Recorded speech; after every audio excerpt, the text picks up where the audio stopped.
శుక్లాంబరధరం విష్ణుం శశివర్ణం చతుర్భుజం ప్రసన్నవదనం ధ్యాయేత్ సర్వవిఘ్నోపశాంతయే అగజాన పద్మార్కం గజానన మహార్నిశం అనేకదంతం భక్తానాం ఏకదంతముపాస్మహే.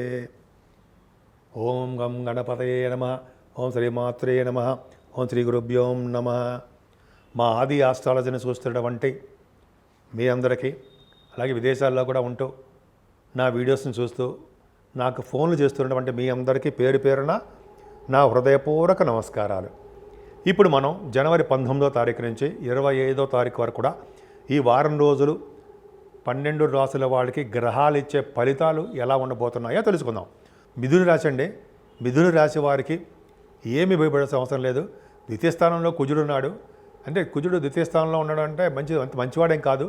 కాకపోతే అంటే కుటుంబంలో చిన్న చిన్న మనస్పర్ధలు, కుటుంబంలో సమస్యలు మీ సమయానికి ధనము చేకూరలేకపోవడము, చేతికి అందలేకపోవడము, గాయకులు కొద్దిగా ఇబ్బందికరమైన వాతావరణం ఉండడము జరుగుతాయి. విద్యలో ఆటంకాలు కూడా ఉండడానికి అవకాశాలు ఉన్నాయి. కాకపోతే ఏంటంటే 4th భావంలో చంద్రుడితో కలిసిన కేతు ఉండడం వలన, గురుదృష్టి కూడా ఉండడం వలన మీకు విద్యలో మాత్రం బాగా రాణిస్తారు. మీ తల్లిగారి యొక్క ఆశీర్వచనాలు ఎప్పుడూ ఉంటాయి మీకు.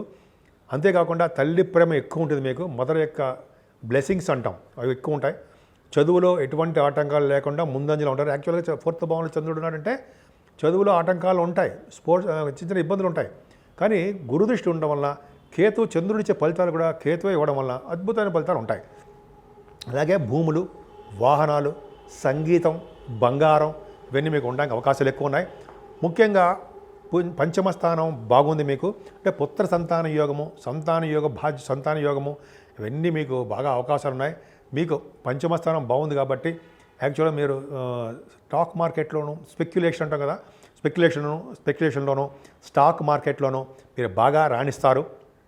అంతేకాకుండా కళారంగంలో ప్రతిభ కనబరుస్తారండి. 5th హౌస్ శుక్రుడు సంబంధించింది కాబట్టి శుక్రుడు కూడా మీకు అద్భుతంగా భాగ్యాలు ఉన్నాడు కాబట్టి అద్భుతంగా ప్రతిభ ఉంటుంది. కళారంగంలో మంచి అభివృద్ధి ఉంటుంది. అలాగే 7వ స్థానంలో బుధుడు మంచివాడే. అంటే మీ లగ్నాధిపతి 7వ కేంద్రాధిపతి పాపి అయినప్పటికీ 7వ స్థానంలో మీకు బుధుడు మంచివాడే. అంటే భార్యాభర్తల యొక్క అనురాగం బాగుంటుంది. వ్యాపార విస్తరణ, వ్యాపారంలో డెవలప్మెంట్స్ ఇవన్నీ మీకు చాలా అద్భుతంగా ఉన్నాయండి. మీకు బుధుడు ప్రభావం చాలా బాగుంది. అలాగే కొత్త వెంచర్స్, కొత్త బిజినెస్లు మీకు చేస్తారు. మీ విహారయాత్రలు చేయడానికి ఎక్కువ అవకాశాలు ఉన్నాయి. ఆభరణ యోగం మీకు ఉంది. అంతేకాకుండా మీకు 8వ స్థానంలో రవి ఉన్నాడు. 3వ ఇంటి వాడు 8మలో ఉన్నాడు. తప్పండి. అంటే మీ తమ్ముళ్ళకి కానీ తోబుట్టులకు కానీ అంత మంచిది కాదు. మీకు కూడా ఆరోగ్య సమస్యలు రావడానికి అవకాశాలు ఉన్నాయి. ఎందుకంటే అనారోగ్యంలో కొద్ది చిన్న ప్రాబ్లమ్స్ వస్తుంటాయి. అందుకనే మేము ఈ సూర్యభగవాను గురించి 4వ తారీఖునే మేము ఒక ప్రోగ్రామ్ కండక్ట్ చేస్తున్నాము, అరుణ పారణము అని. అది మీరు పాల్గొనండి. నేను సపరేట్ వీడియో తీస్తున్నాను. దాంట్లో మీరు పార్టిసిపేట్ చేయండి. ఎంతో రుసుము కూడా లేదు, చాలా తక్కువ, అందరికీ అందుబాటులో ఉంటుంది. చాలా తక్కువ మందికి మేము చేస్తున్నాము. సో ఈ 8వ రవి దోషం పోవాలంటే మీరు తప్పకుండా చేయించుకోండి. ఆరోగ్యం మీకు అభివృద్ధి అవుతుంది. అలాగే కోర్టు కేసులున్నా, ఎటువంటి పొలిటికల్ రంగంలో ఇబ్బందులున్నా, లా రిలేటెడ్ సంబంధించిన ప్రాబ్లమ్స్ ఉన్నా కూడా ఈ 8వ స్థానంలో ఉన్న రవి దోషం పోవాలంటే మీరు అరుణపారణం చేయించుకోండి. మంచి ఫలితాలు ఉంటాయి. సరే, భాగ్యంలో శని శుక్రులు ఉన్నారండి. భాగ్యంలో శని శుక్రులు 12th house lord, 9th house లార్డ్తో కలిసిరాడు. ఖచ్చితంగా విదేశీ పర్యటన చేయబోతున్నారు. 19వ తారీఖు నుంచి 25వ తారీఖు లోపల మీ జాతకాల రీత్యా విదేశీ పర్యటన ఉంది. చదువు రీత్యా, మీ వ్యాపారాల రీత్యా, షూటింగుల రీత్యా, అలాగే మీ పరిస్థితులు ప్రతి విషయంలో మీకు విదేశీ పర్యటన జరగబోతోంది. ముఖ్యంగా రాహు కనెక్టెడ్ అయి ఉండాలి. అలాగే భాగ్యంలో శని శుక్ర కాంబినేషన్ వలన రాజకీయ రంగంలో, పొలిటికల్ రంగంలో ఇన్ఫ్లుయెన్స్ పెరగడము, మీ మాటకి చలామణి అవ్వడము, కొంతమందికి పదవులు రావడం జరుగుతుందండి. ఇవన్నీ మంచి యోగము. తర్వాత అమ్మవారి యొక్క దర్శనాలు మీకు కలుగుతాయి. వెంకటేశ్వర స్వామి ఆరాధన, శివాభిషేకాలు ఇవన్నీ మీరు చేసుకోబోతున్నారు. అంతేకాకుండా శక్తిపీఠాలు మీరు సందర్శించడానికి అవకాశాలు ఉన్నాయి. ఎందుకంటే భాగ్యంలో శుక్రుడు ఉండడం వల్ల మంచి చదువు రావడానికి కూడా అవకాశం ఉంది. అమ్మవారి యొక్క ప్రభావం, శక్తిపీఠాలు శుక్రుడు వల్లనే మీరు జరగబోతున్నాయి. చాలా విశేషమైన సంపద మీ బిజినెస్లో బాగా డెవలప్ అవడము. ముఖ్యంగా రియల్ ఎస్టేట్ రంగంలో ఉన్న వాళ్ళకి, సాఫ్ట్వేర్ రంగంలో ఉన్న బిజినెస్ చేసే వాళ్ళకి, కోడ్ సంబంధించిన వాళ్ళకి, ఆటోమొబైల్ ఇండస్ట్రీస్కి, ఇలా సాఫ్ట్వేర్, సిమెంట్ పరిశ్రమలు, ఫార్మా రంగం అంటారు కదా, ఇవన్నీ వాళ్ళందరూ కూడా చాలా బాగుంది. ముఖ్యంగా తీర్థయాత్రలు చేస్తారు మీరు. అమ్మవారి సందర్శన, పీఠాధిపతులని, అలాగే గంగా స్నానాలు చేయడానికి ఎక్కువ అవకాశాలు ఉన్నాయి. దశమంలో రాహు, దశమంలో రాహువు చిన్న చిన్న ఇబ్బందులు పెడతాడండి. భార్యాభర్తల విషయంలో కానీ, స్నేహితుల విషయంలో కానీ మనస్పర్ధలు వస్తాయి. కానీ దశమ రాహు ఫ్లైట్లు ఎక్కిస్తుంటాడు.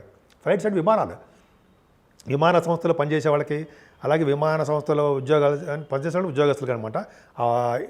వాళ్ళందరికీ కూడా అంటే ఇండియన్ ఎయిర్ ఫోర్స్ ఎక్కడ మీద అంటే సరే ఎయిర్ ఫోర్స్ వాళ్ళకి చాలా బాగుంటుందండి. వాళ్ళకే కాదు, రాహు కారకత్వంలో ఉన్న వాళ్ళందరికీ, ఎలక్ట్రానిక్స్ కమ్యూనికేషన్స్ ఉంటాం కదా, వాళ్ళందరికీ, సాఫ్ట్వేర్ ఉద్యోగస్తులకి, ముఖ్యంగా ఆడవాళ్ళకి చెప్తున్నానండి, మీ ఉద్యోగ భద్రత పర్ఫెక్ట్గా బాగుంది. అందుకని మీరు ఏమాత్రం ఇబ్బంది పడాల్సిన అవసరం లేదు.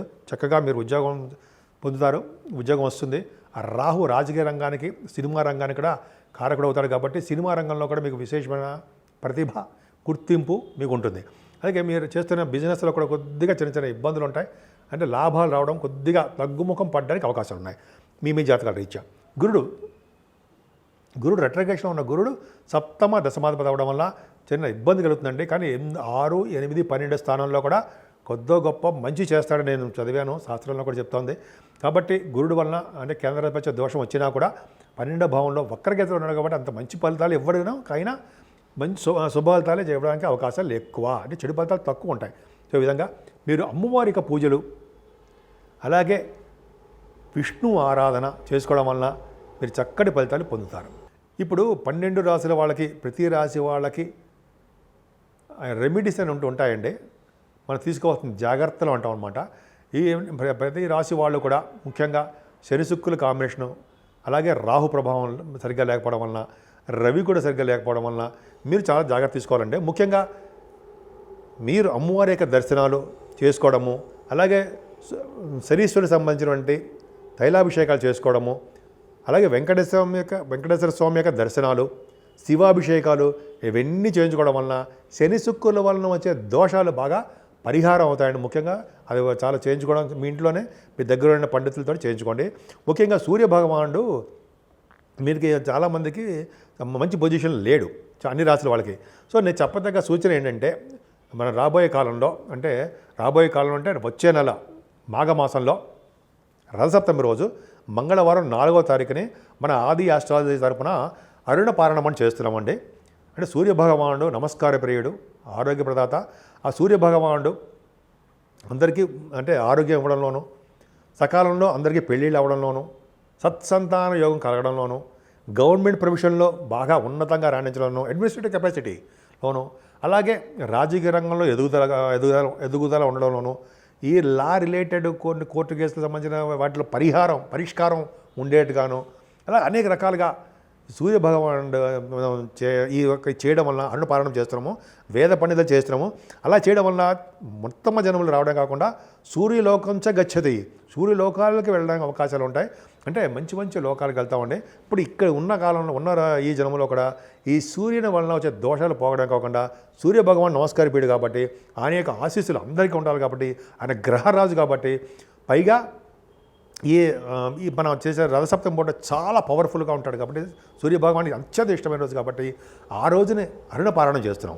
మీరు చాలా తక్కువ రుసుము ఉంటుందండి, 1016 ఉంటుంది. మీ భార్యాభర్తల యొక్క పేర్లు ఇస్తే చాలు, మా కింద నంబర్లు ఇస్తాం. మనం ఇంకో వీడియో కూడా చేస్తున్నాను, తప్పకుండా చేయించుకోండి. దోషాలన్నీ పరిహారం అవుతాయి. ప్రతి రాశి వాళ్ళు ఇది మీరు చేయించుకోండి. చాలా తక్కువ రుసుమే. 50 మంది అయితే 50 మంది కంటే మేము ఎక్కువ పెట్టుకోదలుచుకోలేదు.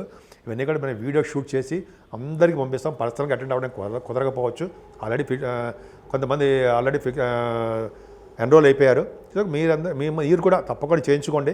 మనం చక్కటి ఫలితాలు పొందుదురు కానీ. సో సూర్యభగవానికి ఆశీస్సులు మీ ఇంటి మీద, మీ మీద, మీ కుటుంబ సభ్యుల మీద ఎప్పుడు ఉండాలని, మీరు ఎప్పుడు ఆరోగ్యవంతులుగా, ఐశ్వర్యవంతులుగా ఉంటారని నేను మనస్ఫూర్తి కోరుకుంటున్నాను.